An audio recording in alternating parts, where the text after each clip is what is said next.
Welcome to the press briefing. Today we have Dr. Chong Chok Kwan, Head Communicable Disease Branch Center for Health Protection, and Dr. Gladys Kwan, Chief Manager, Hospital Authority. The two doctors will brief you on the Hospital Authority and the number of confirmed cases. First, Dr. Kwan.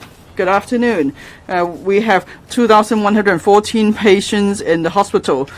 Of those, 201 are newly confirmed patients. For those in isolation facilities, 1,042 in total. Yesterday, 4 patients' cases reported to be critical, 4 in serious condition. Among the patients in hospital, there are in total 41 patients in critical condition and 34 in serious condition. 14 of the critical patients are receiving intensive care. As for the number of deceases, there are 7 new cases, 6 males and 1 female, aged between 72 to 93. Of the deceased patients, 4 have not completed 3 doses of vaccine. In the past day, 307 patients recovered. 262 of those have been discharged. So that's all from me today. Thank you. Good afternoon. Yesterday, for the number of confirmed cases, 5,038 yesterday.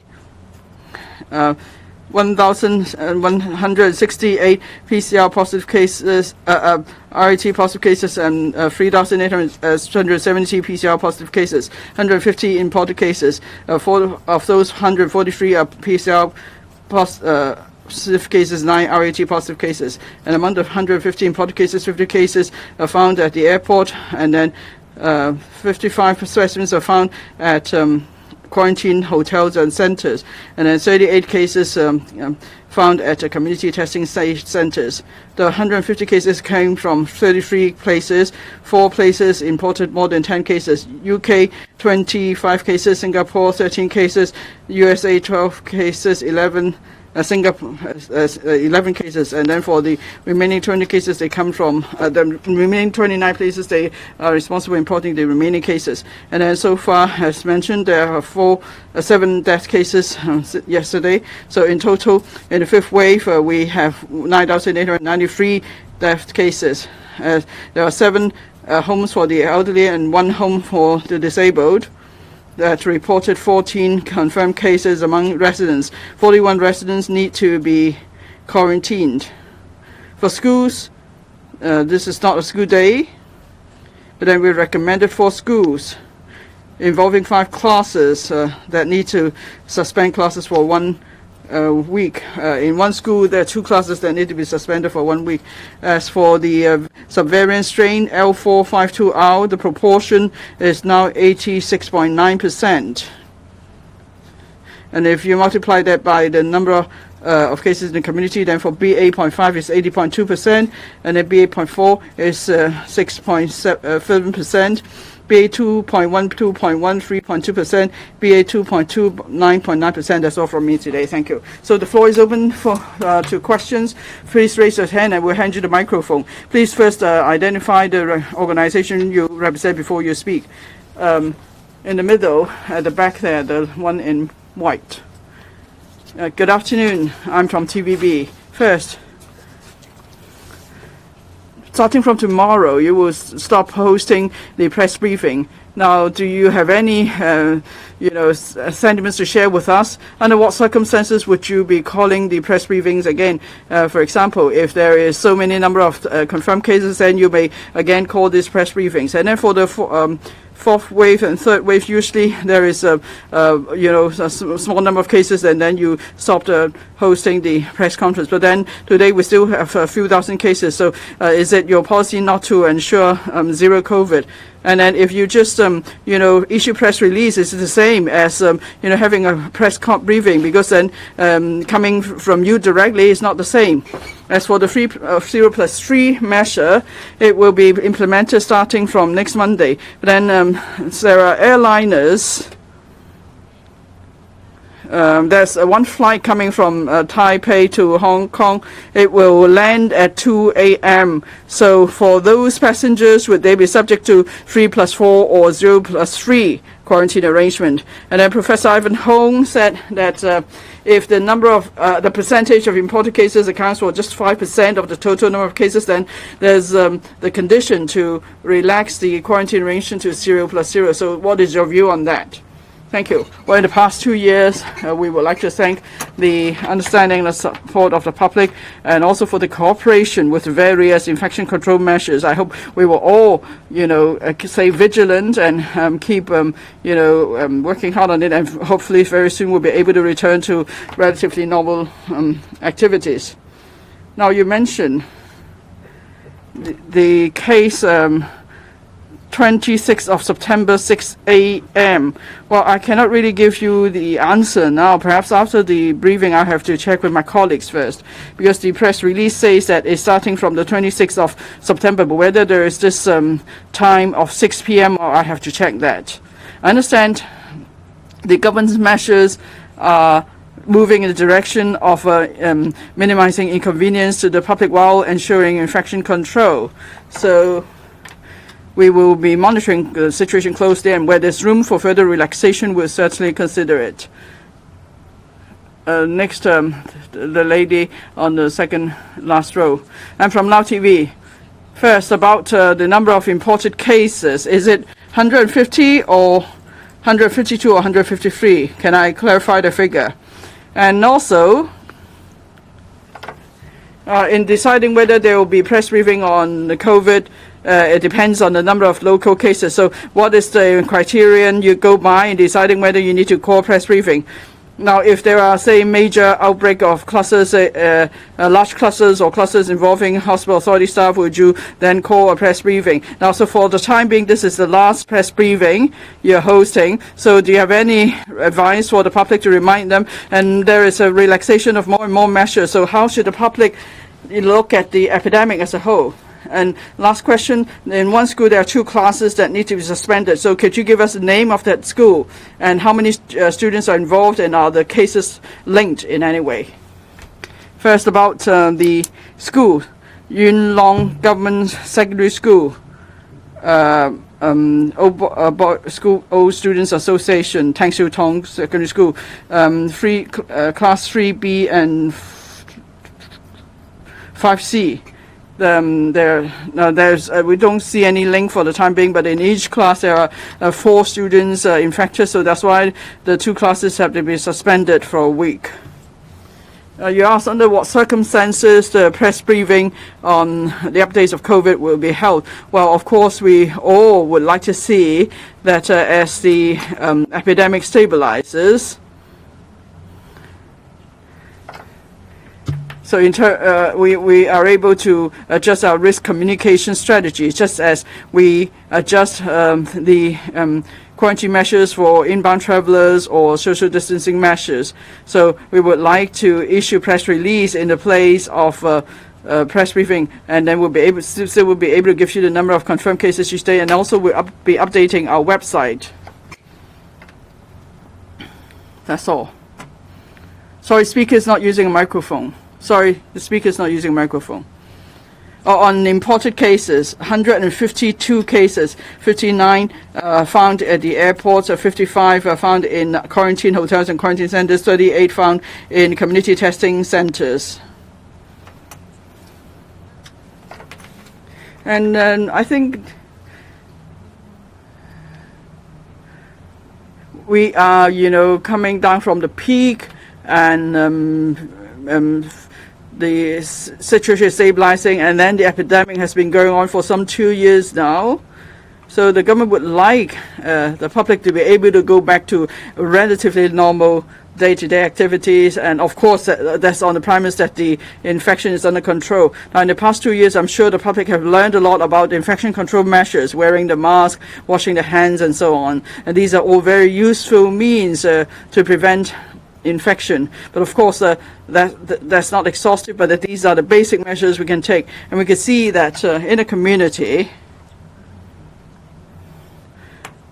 we see a drop in the number of upper respiratory infection cases too, such as flu or involving children or other infectious diseases. We're seeing that with these measures, we're able to reduce transmission of these other infectious diseases as well. And then for those cases, confirmed cases, of course, you need to declare the cases, you need to go into isolation, and you need to comply with the government infection control measures. Thank you. Next. To the right, the one in blue. I'm from cable TV. For the relaxation of social distancing measures, can we further relax them? And do you know when we can stop wearing masks? Also, some of the airline staff have to comply with some closed-loop measures, as well as other arrangements. Are there ways for them to, or is there room to relax these measures?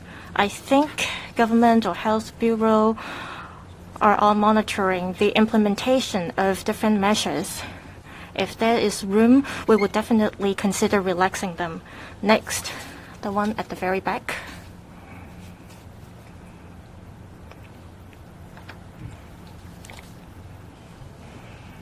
Good afternoon, I'm from Hong Kong 01.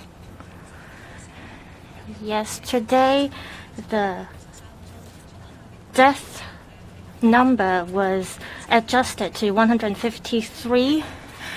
Are there ways to prevent such mistakes in the future? Also, there were experts saying that COVID will become an endemic. What do you make of it? Do you think the epidemic will end in Hong Kong soon? I think whether it will become an endemic, it really depends on the global situation. Hong Kong is part of the international world. Currently, we have several thousands of cases. I think there is a very slim chance of having zero infection at the moment, because it will have to wait until there will be no more cases around the world. From what we can see now, we will have to coexist with COVID for some time. 153 more death cases were announced yesterday. This was after the discussion with the relevant departments related to the COVID list. So we had to adjust the number, and after the adjustment, we saw that in the death cases we announced there should be 153 more. As you see, between February and April, it was a peak season for death cases. And there were relatively more confirmed and death cases during that period. And after adjusting or reviewing the statistics, we realized that some of the cases were not recorded in our system. And after checking with the COVID-19 list we have, we saw that there was a need to add more cases to the list. And after some patients passed away, we found the RAT positive record of these patients, but we had not verified their personal details yet, so we had to add these cases to our list. Also, in some of the cases, they had earlier dates of getting positive, but they may not be within the definition of reported cases. So they may have been eliminated from the list. So after we have compiled the data, in the future, we will update these figures onto the website. Thank you. The gentleman on the right. Good afternoon. I'm from TMHK. I would like to ask Dr. Chuan about the death cases. Should there be over 10,000 cases? But you mentioned 9,000 just now, so I would just like to clarify on the number. Regarding the number of confirmed cases, it's going down to about 5,000 now. How would you assess the COVID situation now in terms of the current wave reaching a plateau with a few thousand cases every day? Since we will not be having a press briefing for a period of time, how would you describe the current stage of the epidemic situation? Is it coming to the final chapter of COVID? And how would you describe your work over the past period? And did you find it very difficult? Can you share your feelings with us? Thank you. I think it's hard to estimate the trend, but based on the previous experiences, we can see that it is going down. There could be a chance of having a rebound, but I believe it would not be a significant rebound.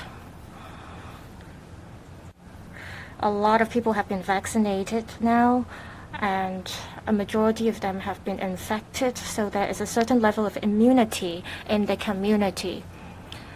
So even if there are still COVID positive cases, we hope that there won't be a high number of serious or death cases. In the fifth wave, there is 9,886 cases reported yesterday, and this is accumulated from 2019. And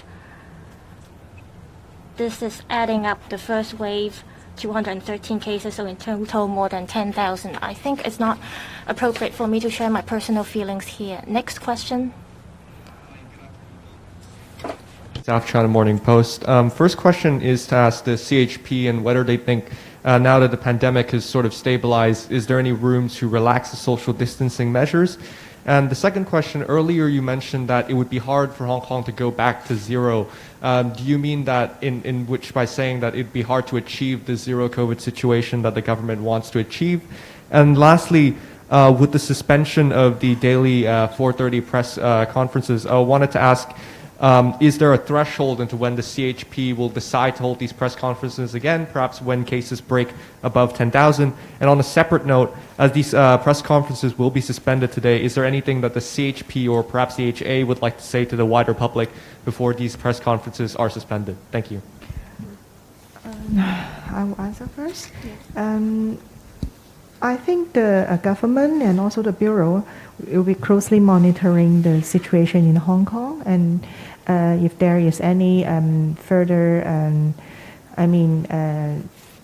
to closely monitor the situation, and if there's possible, it would announce new measures to relax. And I think that now we have gone through the fifth wave since early this year, and majority of the population have been infected and or fully vaccinated, but we still have quite significant number of cases in the community, and it is very infectious, and it will be very difficult to achieve zero cases in the community. So at present is our thinking, and we don't have a threshold of number of cases that we will revert at the press conference, but if there is any situation that on a case-by-case basis, we may hold press conference every now and then, just like before the COVID pandemic. Yeah. So on the HA side, we are aware that there's the situation, the confirmed case has been decreasing, but still we urge the public, especially the elderly and the child, to stay alert and to seek medical help if they have any symptoms. And I also want to tell our citizens that we are still running our community facility. For example, for those designated clinics, the the teleconsultations and also the drug delivery service, as well as the hotline.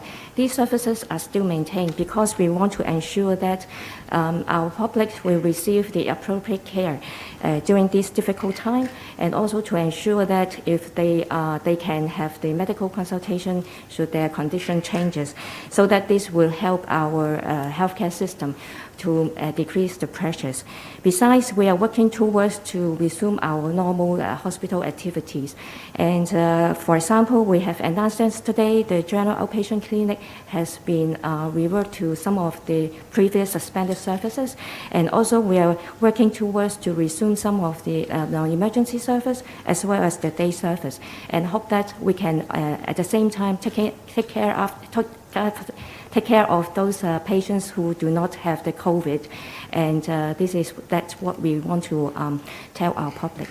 I would like to ask the public to keep up the personal hygiene measures, such as washing hands, wearing masks, keep social distancing, and obey all the prevent and control measures. The prevailing prevention and control measures as advised by the government. Next, please. Lady on the back. I'm from Ming Pao.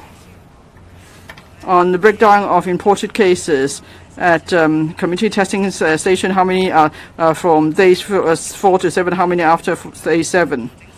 And then for adjusting the death statistics, you say there's no information in the X-ray system. Can you elaborate a bit? Is it say a case of someone passing out on the street, and because the person did not carry ID card, so you couldn't check their identity, or what? And what about die off and die with cases? And could you review certain death cases? Maybe you would find that they're not related to COVID, so the number could be taken out of the 10,000 plus statistics. And you say there may be room for for relaxing further social distancing measures. Which measures would go first, and what condition must be met before you will assess whether certain measures could be relaxed?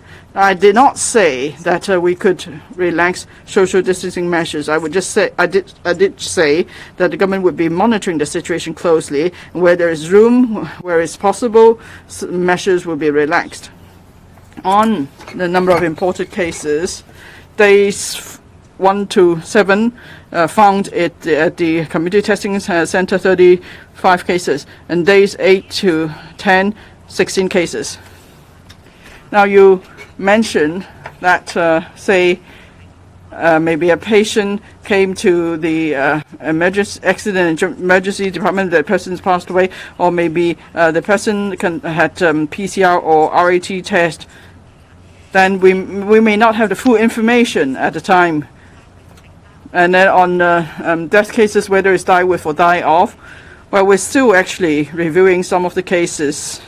So it's not yet appropriate for us to draw any conclusion at this point. Thank you. Next. To the right at the far end, the lady at the back. I'm from Tai Kung Pao. Dr. Chuang. Now you've been, hosting press briefings for close to 2 years. So what are the most unforgettable moments for you? And would it be the last press briefing on COVID? Well, as I said, I don't think it's appropriate for me to share my personal feelings here, but of course I hope very much this will be the last press briefing here. I would like to take this opportunity to wish you all great happiness and good health. That's the end of the press briefing. Thank you.